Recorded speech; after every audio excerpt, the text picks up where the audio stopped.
ओम शांति। आज 13 अप्रैल 2021 है और आज बाबा के साकार रूप से चले हुए मधुर महावाक्यों को स्पष्ट करेंगी आदरणीय आशा दीदी। ओम शांति दीदी। बाबा ने कहा, मीठे बच्चे, बाप जो है जैसा है तुम बच्चों में भी नंबरवार पहचानते हैं। अगर सब पहचान ले तो बहुत भीड़ मच जाए। ये कहा गया, ये जो कहा जाता है, न जाने किस रूप में मिल जाए भगवान रहे, किस बूढ़े तर में मिल जाए भगवान, किस गरीब के थ्रू मिल जाए भगवान। कोटों में को में को, विरले भगत मुझे पहचानते हैं। भगवान आया, अपना काम करके गया, रह गए, ओ प्रभु तेरी लीला बाद में कहते हैं। तो बाबा कहते हैं इसलिए बाबा की पहचान का होना वो बहुत ज़रूरी है, और वो पहचान बाबा स्वयं देते हैं। जो अपने घराने का होता है उसको बाबा को पहचानने में देर नहीं लगती। बाबा के महावाक्यों से वो तुरंत कैच कर लेता है। प्रश्न है, चारों ओर प्रत्यक्षता का आवाज कब फैलेगा? जब मनुष्यों को पता पड़ेगा कि स्वयं भगवान इस पुरानी दुनिया का विनाश कराकर नई दुनिया स्थापन करने आए हैं। दूसरा, हम सबकी सद्गति करने वाला बाप हमें भक्ति का फल देने आया है। ये निश्चय हो तो प्रत्यक्षता हो जाए, चारों ओर हलचल मच जाए। ये बाबा कहते हैं कि अगर ये पता लग जाए, क्योंकि रियलाइज है गुप्त वेश में शिव बाबा का कार्य चलता है ना, सारा गुप्त, ज्ञान भी गुप्त है, बाबा का आना भी गुप्त है, बाबा का रथ भी गुप्त है, पढ़ाता है वो भी गुप्त है। तो अगर ये जान जाए फिर तो प्रत्यक्षता हो जाए। तुम जानते हो विनाश होना है, ये सब घोर निद्रा में सोए ही रहने हैं, फिर अंत समय तुम्हारा प्रभाव निकलेगा। मासी का घर नहीं है जो इस बात में निश्चय हो जाए कि गीता का भगवान परम पिता परमात्मा शिव है। निश्चय चाहिए इस बात पर। वो निश्चय तब होगा जब रियलाइजेशन चाहिए ना। रियलाइजेशन के बिना उसको कुछ अनुभव होना चाहिए ना। आत्मा ज्ञान मात्र से अनुभव नहीं होता है। ज्ञान को आत्मसात करना, योग युक्त होना, तब जाकर के निश्चय। भल यहाँ बैठे हैं, बाप के साथ वो लव नहीं रहता। इसमें लव चाहिए, तकदीर चाहिए। बाप से लव हो तो समझे हमको कदम कदम श्रीमत पर चलना है। मूल तीनों बातें आ गई। बाबा से प्यार चाहिए, फिर अपना भाग्य भी चाहिए, और श्रीमत भी चाहिए। श्रीमत पर जो चलेगा, श्रीमत का हाथ लेगा अपने सिर के ऊपर,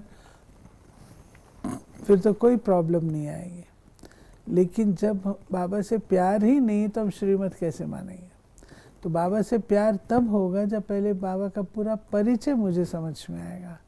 परिचय के बिना तो प्यार नहीं हो सकता। वो कौन है, क्या है, मैं कौन हूँ और कैसा हूँ, मैं जो भी हूँ और जैसा हूँ, मुझे बहुत थोड़े लोग जानते हैं। तो बाबा कहते हैं ये जानना जरूरी है। निश्चय की बात है।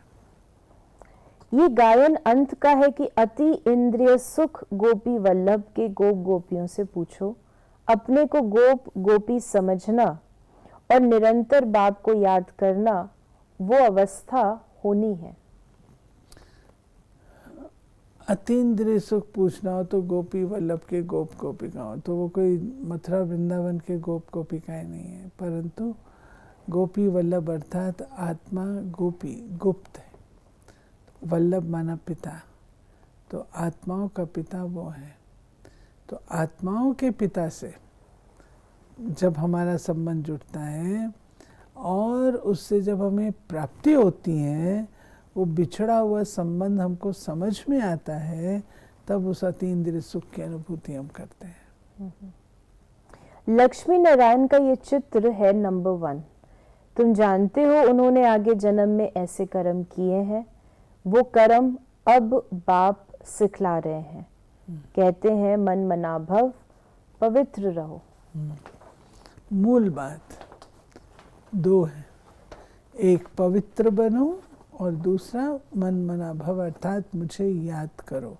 हमारी सारी पढ़ाई का सार ये दो वरदान हैं जो बाबा आते ही हम बच्चों को देते हैं। आते हैं तो पहली बात कहते पवित्र बनो और मुझे याद करो। तुम जानते हो हम भविष्य में प्रिंस बनेंगे। बेगर टू प्रिंस बनना है, ये एम ऑब्जेक्ट ही राजयोग की है। बेगर टू प्रिंस, वर्तमान समय हम बिल्कुल बेगर्स हो जाते हैं। बाबा कहते जब तक तुम पूरे बेगर नहीं बने हो तो प्रिंस नहीं बन सकते। जब तक आपके अंदर मैंपन है और मेरापन है तो आप पूरे बेगर नहीं हैं। जिस चीज़ को आप कहते हो ये मेरी है तो माना वो बाबा की नहीं है, आपकी है। आपकी चीज़ का रिटर्न बाबा क्यों देगा? आप भले रखो अपने पास। आपका गुण है, आप उसको कहते हो ये मेरा गुण है ना, मेरा सब्जेक्ट है ना, मेरी ड्यूटी है ना। मेरा बाबा की नहीं समझते, मेरी समझते हैं तो उसका रिटर्न वैसा ही मिलेगा। बाबा का समझेंगे तो पदम गुणा होगा, मेरा समझेंगे तो उतना ही होगा। मुख्य धर्म है तीन, देवी देवता धर्म तो आधा कल्प चलता है। तुम जानते हो बाप ब्राह्मण देवता क्षत्रिय धर्म स्थापन करते हैं, ये दुनिया नहीं जानती। बाबा धर्मों का ज्ञान देते हैं। ये सारा ज्ञान बाबा झाड़ के चित्र में समझाते हैं। कैसे पहले एक होता, मैं आके आदि सनातन देवी देवता धर्म की स्थापना करता हूँ। ये धर्म अपनी सतो रजो तमो अवस्थाओं से गुजरता है और अब आकर के क्या होता है, टोटल तमो प्रधान बन जाते हैं। इस ही धर्म से जो बाकी धर्म है वो निकलते हैं। आते मैसेंजर ऊपर से हैं, शरीर कहाँ से है? शरीर तो यही का है ना। बाप ने तीसरा नेत्र दिया है। बल देवताओं को तीसरा नेत्र दिखाते हैं परंतु अर्थ नहीं जानते। वास्तव में तीसरा नेत्र तुमको है, उन्होंने फिर दे दिया है देवताओं को। ये जो तीसरा नेत्र है देवताओं को दिखाते हैं। अब देवताओं को तो तीसरा नेत्र है ही नहीं, ये नेत्र तो हम ब्राह्मणों को है, तो देवताओं को क्यों दिखाया? इसलिए देवताएं कहते हैं कि ये तीसरे नेत्र से हम ऐसे बने हैं, इसलिए अपने तीसरे नेत्र को यूज करो। बाबा कहते हैं तुमको पटरानी बनाते हैं, तुमको भगाया अर्थात तुम आत्माओं को कहते हैं तुम मेरे थे, फिर तुम मुझे भूल गए हो, देह अभिमानी बन माया के बन गए हो। बाकी भगाने आदि की कोई बात नहीं है। हमारी बाबा से प्रीत तोड़ने का आधार और देवताईपन से आसुरीता में आने का आधार देह अभिमान है।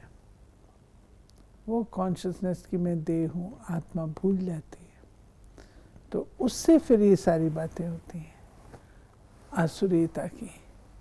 और जब हम इसको ठीक कर लेते हैं, पुनः अपना संबंध शिव बाबा से जुड़ता है, फिर से हम वैसे श्रेष्ठ बनना शुरू हो जाते हैं। औरों को रास्ता बताने के बदले खुद ही भूल जाते हैं और ही जास्ती दुर्गति को पा लेते हैं।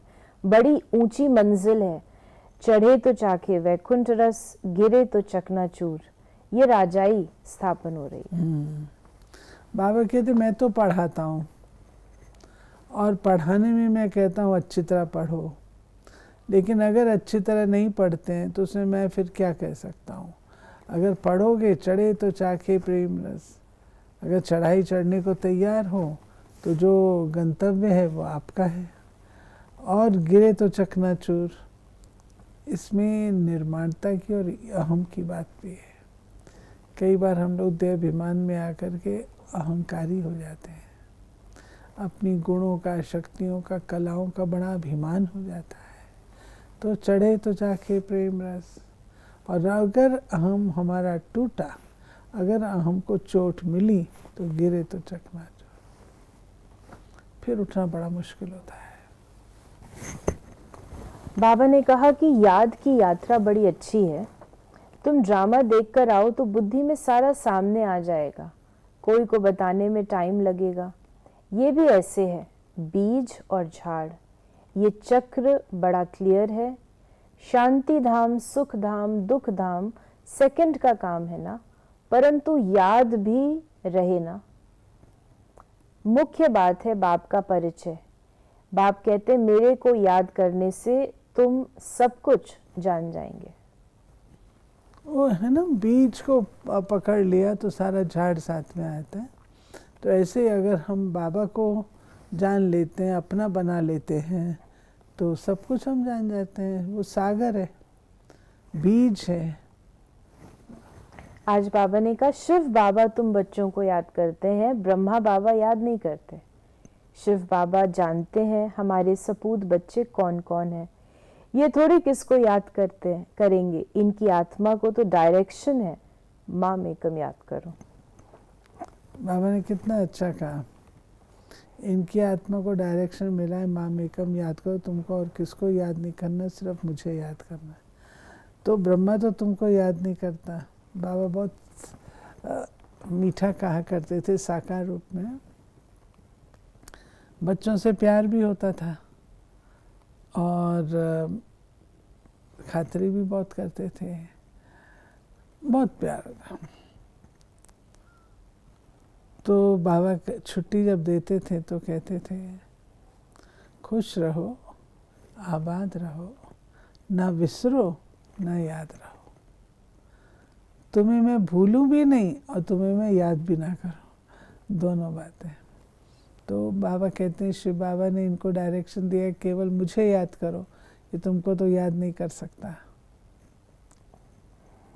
आज का वरदान है, स्थूल कार्य करते भी मनसा द्वारा विश्व परिवर्तन की सेवा करने वाली जिम्मेवार आत्मा भव। कोई भी स्थूल कार्य करते सदा ये स्मृति रहे कि मैं विश्व की स्टेज पर विश्व कल्याण की सेवा अर्थ निमित्त हूँ। मुझे अपनी श्रेष्ठ मनसा द्वारा विश्व परिवर्तन के कार्य की बहुत बड़ी जिम्मेवारी मिली हुई है। इस स्मृति से अलबेलापन समाप्त हो जाएगा और समय भी व्यर्थ जाने से बच जाएगा। एक एक सेकंड अमूल्य समझते हुए विश्व कल्याण के व जड़ चैतन्य को परिवर्तन करने के कार्य में सफल करते रहेंगे। स्लोगन है आज का, अभी योद्धा बनने के बजाय निरंतर योगी बनो। युद्ध अच्छी चीज नहीं है ना, कहीं भी युद्ध करना अच्छा नहीं है, लो लेवल की चीज है। चाहे वो मानसिक युद्ध है, चाहे वो वाक युद्ध है, चाहे वो अदरवाइज है, उसमें दुख ही दुख है। इसलिए बाबा कहते हैं ये नहीं करो, योगी बनो। कार्य योद्धा भी कर सकता है, कार्य योगी भी कर सकता है। युद्ध में हिंसा है, योगी में अहिंसा है। योगी बाबा को याद करता है, बाबा की मदद से कार्य करता है।